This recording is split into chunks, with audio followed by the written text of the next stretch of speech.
Hello, मैं हूँ कीर्ति। Good morning friends, जैसे मैं ब्लाउज में बताती थी, कभी ये वाला डिज़ाइन, कभी दूसरे डिज़ाइन, ऐसे में समझ में नहीं आता है। तो सबसे पहले हम बेसिक चीज़ सीखेंगे और क्रम से आगे बढ़ेंगे।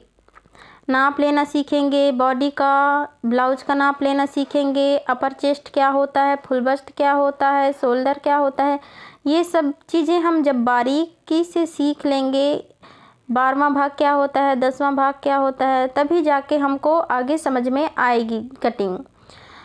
तो फ्रेंड्स, आज हम सीखेंगे नाप के बारे में। जब हम नाप लेते हैं तो किस तरह से लिया जाता है और क्या क्या चीज़ों की आवश्यकता होती है। सबसे पहले देखिए, मैं जब क्रम से बताना स्टार्ट करूँगी तो सबसे पहले हम सिंपल ब्लाउज बनाना बताएंगे। उसके बाद 4 डांट का ब्लाउज बताएंगे, तीरा वाला बोलते हैं उसी को। उसके बाद कटोरी कट, फिर 1 डांट, प्रिंसेस कट, क्रॉस कट, ये सब ब्लाउज मैं क्रम से बताना शुरू करूँगी। तो डेली देखिए वीडियो को और समझिए। तो मेजरमेंट के बारे में हम समझ लेते हैं फ्रेंड्स। आइए, सबसे पहले हम कॉपी और एक पेन ले लेंगे। मैं अभी समझाने के लिए मार्कर की ज़रूरत है मुझे, तो मैं मार्कर से बताऊंगी नाप। सबसे पहले हम समझेंगे लंबाई को समझेंगे। सबसे पहले देखिए, इस लंबाई को जो है हम बॉडी से भी नाप ले लेते हैं और ब्लाउज से, लेकिन बॉडी से उतना अच्छा नाप लेते नहीं बनता है जितना ब्लाउज के नाप से बनता है। लंबाई की बात कर रही हूँ मैं। और अपने कस्टमर से पूछ लें कि ये जो ब्लाउज पहनी हुई है ये लंबाई ठीक है कि नहीं। अब सेकंड नंबर आता है अपर चेस्ट। अपर चेस्ट क्या होता है फ्रेंड्स? हमारी जो फुल बस्ट होती है उसके जो जस्ट ऊपर वाला भाग कहलाता है अपर चेस्ट। अगर आप उसका नाप नहीं लेंगे तो आपकी जो आर्म होल में है फुग्गा, सलबटें बहुत आएगी और फिटिंग भी नहीं आएगी। फुग्गा तो आएगी ही, अपर चेस्ट का नाप नहीं लेते हैं तो ये सारी समस्याएं आने लगती है जब हम ब्लाउज बनाते हैं। तो ब्लाउज ये सूट भी कहूँ तो बिल्कुल आवश्यकता है अपर चेस्ट की नाप लेना। अब थर्ड नंबर है फुल बस्ट। फुल बस्ट क्या होता है फ्रेंड्स? जो हमारी बॉडी की सबसे उभार वाली हिस्सा, सबसे जो हैवी चेस्ट होती है।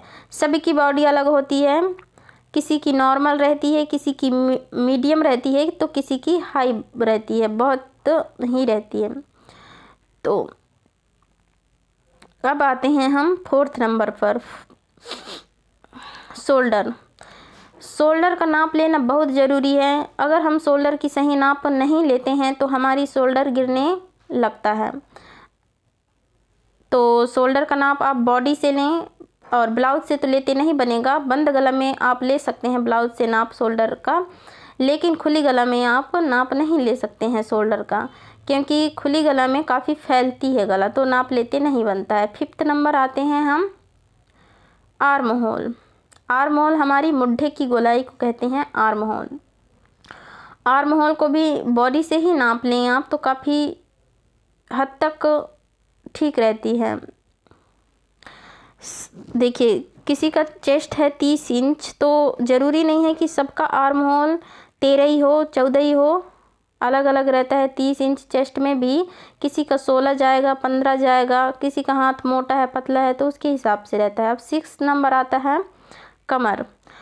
कमर का नाप एकदम फिक्स रखें आप। अगर किसी का कमर है 32 या 34 इंच तो उसको 32 और 34 इंच ही रखें, ना कि आधा इंच लूज कर दें या फिर 1 इंच लूज कर दें, ये नहीं चलेगा। अगर आप ऐसा करते हैं तो कमर की वजह से, अगर कमर ढीला है तो आपकी शोल्डर उतरने लगेगी। या तो कस्टमर से पूछ लें कि आप कहीं आपके ब्लाउज टाइट है या लूज तो नहीं है, तो आप कस्टमर के हिसाब से भी उसको समझा कर आप रख सकते हैं। अब आता है बस्ट का पॉइंट।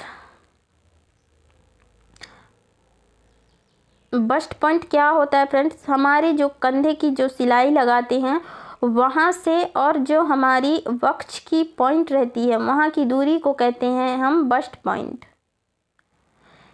सही तरीक़े से कटिंग करके सही तरीक़े से बनाएंगे तो ये सभी चीज़ों की वजह से हमारी शोल्डर कभी कभी गिरने लगती है।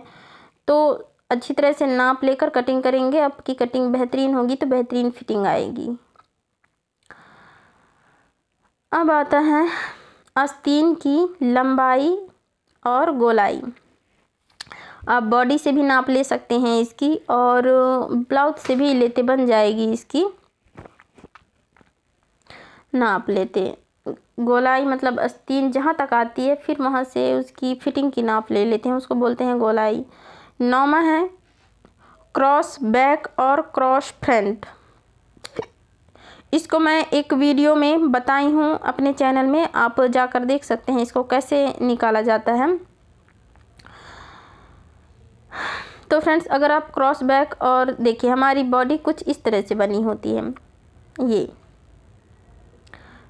तो क्रॉस बैक और क्रॉस फ्रंट इसमें कौन सी भाग होती है, किसको बोलते हैं हम क्रॉस बैक और क्रॉस फ्रंट। ये तो हो गई हमारी अपर चेस्ट और ये फुल बस्ट जो सबसे उभार वाला, ये जो कहलाती है हमारी क्रॉस बैक। अगर पीछे का पल्ला है तो हम क्रॉस बैक बोलेंगे और सामने का पल्ला है तो क्रॉस फ्रंट बोलेंगे। और इसमें जो है डिस्टेंस इसमें कितनी होती है, अगर सामने का हमारी 15 इंच है तो पीछे का आएगा 16 या 16.5 इंच, 1 या 1.5 इंच की इसमें डिस्टेंस रहती है फ्रंट साइड और बैक साइड में। इसीलिए इसका भी नाप लेना अति आवश्यक है अगर आप परफेक्ट फिटिंग चाहते हैं तो। फ्रेंड्स मैं क्रम से बताऊंगी, कटोरी cut blouse, four down blouse, princess cut blouse, तो आप धैर्य रखें। तो अभी के लिए बाय बाय फ्रेंड्स, फिर मिलूंगी मैं कुछ नए टॉपिक पर।